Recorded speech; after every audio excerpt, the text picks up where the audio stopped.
एक कंपनी जो कभी भारत के हर घर में थी, टीवी, वॉशिंग मशीन, फ्रिज, हर जगह सिर्फ एक नाम सुनाई देता था, वीडियोकॉन। एक ऐसी कंपनी जो आईपीएल टीम खरीदने से लेकर ऑयल और गैस में निवेश करने तक पहुंची, यहाँ तक कि अपनी सैटेलाइट लॉन्च करने की योजना भी बना रही थी। लेकिन फिर एक दिन सब कुछ बिखर गया। हजारों करोड़ रुपए का कर्ज, कंपनी की बिक्री और एक ऐसा लोन विवाद जिसने देश के बैंकिंग सिस्टम तक को हिला दिया। और इस कहानी में सिर्फ वीडियोकॉन के संस्थापक ही सवालों के घेरे में नहीं आए, बल्कि देश के सबसे बड़े निजी बैंकों में से एक की तत्कालीन सीईओ चंदा कोचर भी विवाद के केंद्र में आ गईं। तो सवाल है, आखिर वीडियोकॉन को डुबोया किसने? क्या ये सिर्फ गलत बिजनेस फैसलों का नतीजा था, या फिर इसके पीछे एक ऐसा कथित लोन घोटाला था जिसमें बैंक के अंदर बैठे लोगों पर भी गंभीर सवाल उठे? इस वीडियो में मैं आपको स्टेप बाय स्टेप दिखाऊंगा कि कैसे एक छोटी सी टीवी मैन्युफैक्चरिंग कंपनी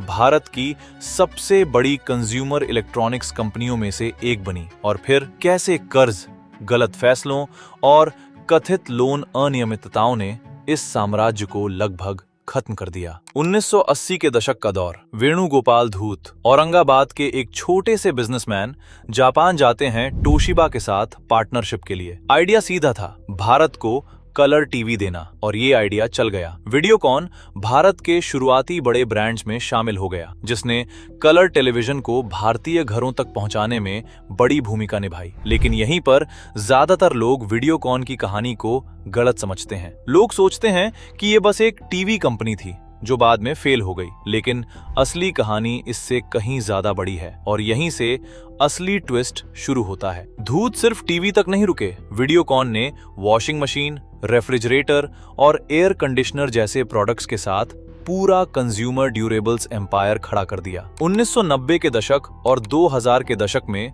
वीडियोकॉन एक ऐसा हाउस होल्ड नेम बन चुका था जो एलजी और सैमसंग जैसे ग्लोबल ब्रांड्स के सामने भी भारतीय मार्केट में अपनी मजबूत जगह बनाए हुए था। लेकिन सफलता के साथ धूत की महत्वाकांक्षाएं भी बढ़ती गईं। उन्होंने वीडियोकॉन को सिर्फ कंज्यूमर इलेक्ट्रॉनिक्स कंपनी बनाकर नहीं रखा। कंपनी ने डीटीएच, वीडियोकॉन D2H, टेलीकॉम, और फिर सबसे बड़ा और जोखिम भरा दांव लगाया, ऑयल एंड गैस। यहीं से वीडियोकॉन की कहानी में दरारें आना शुरू होती हैं। वीडियोकॉन ने ब्राजील के ऑयल फील्ड्स में बड़े निवेश किए, 2G स्पेक्ट्रम के दौर में टेलीकॉम लाइसेंस लिए और डीटीएच बिजनेस में भी भारी पैसा लगाया। समस्या ये थी कि ये सभी बिजनेस कैपिटल इंटेंसिव थे, यानी इनमें शुरुआत में बहुत ज्यादा पैसा लगाना पड़ता था, जबकि रिटर्न आने में कई साल लग सकते थे। दूसरी तरफ वीडियोकॉन के सबसे पुराने और मुख्य बिजनेस कंज्यूमर इलेक्ट्रॉनिक्स पर दबाव बढ़ रहा था। सैमसंग और एलजी जैसे कोरियन ब्रांड्स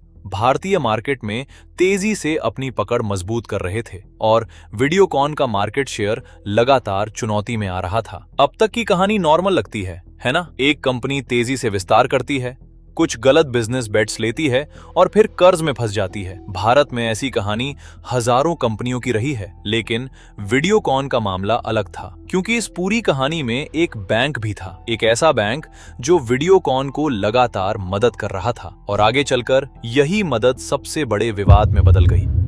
2009 और 2011 के बीच ICICI बैंक, उस समय भारत के सबसे बड़े निजी बैंकों में से एक, ने वीडियोकॉन ग्रुप को कुल 3250 करोड़ रुपए के लोन दिए। अब यहाँ कहानी में नाम आता है चंदा कोचर का। उस समय चंदा कोचर ICICI बैंक की MD और CEO थी। बैंकिंग इंडस्ट्री में उनकी छवि बेहद मजबूत थी, और उन्हें भारत की सबसे प्रभावशाली महिला बैंकिंग लीडर्स में गिना जाता था। वीडियोकॉन को ICICI बैंक से हजारों करोड़ रुपए का लोन मिलता है, और फिर कुछ ही समय बाद वीडियोकॉन के प्रमोटर उस बैंक की CEO के पति की कंपनी में करोड़ों रुपए निवेश करते हैं। अब सवाल उठता है, क्या ये सिर्फ एक संयोग था? फिर आया साल 2012। वीडियोकॉन के ये लोन NPA यानी नॉन परफॉर्मिंग एसेट्स घोषित हो गए। सीधे शब्दों में कहें तो कंपनी इन कर्जों की रीपेमेंट करने में नाकाम रही, और अब ये सिर्फ एक बिजनेस फेलियर नहीं रह गया था, ये सवाल बन चुका था, आखिर इतने बड़े लोन दिए ही क्यों गए थे? इस पूरे स्कैंडल के सामने आने के बाद